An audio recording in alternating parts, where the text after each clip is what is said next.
Институтот за филм, Филмска академија Охрид повеќе од една година нема согласност од Министерството за образование за ангажирање на професори. Од ресорното министерство не дале нити решение за почеток со работа на студиска програма, поради што вратите на академијата која нудеше високо квалитетно образование е затворена за студентите. Никој од вработените за ова не сакаше да зборува пред камера. Добро упатените кои одблиску ги познаваат приликите на институтот кажуваат дека немаат информација што ќе се случува со академијата, бидејќи надлежните ги игнорирали нивните дописи.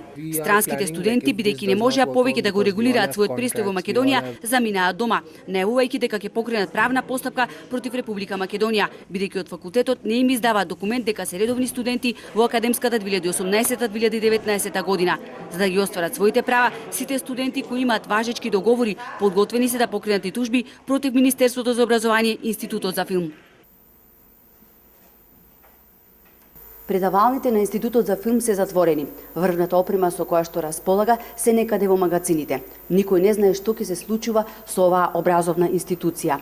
Дали ќе оди под капата на Факултетот за драмски уметности и дали конечно владините стипендисти ќе дојдат до своите дипломи. 12 вработени на академијата и денес беа на нивните работни места. За нив МОН обезбедува плата, но нема договор за дополнително ангажирање на кадар.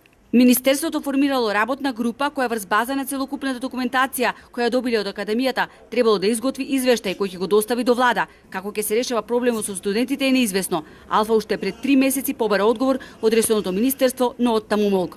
Она што фрустрира е дека и покрај неколку месечните писмени преписки со министерството и средби со представници оттаму, сепак немаме никако поеместување, велат студентите. Нити дека ќе продолжиме со нормална настава, нити пак дека академската година се одложува или во најлош случај дека академијата ќе престане да работи. За илустрација, претходната учебна година е започнаа 44 студенти од 15 земји. Охридската е најмлада филмска академија во земјава, основана во 2015 година. Од 43 професори на академијата, 39 доаѓа од Прага, а 4 беа македонци.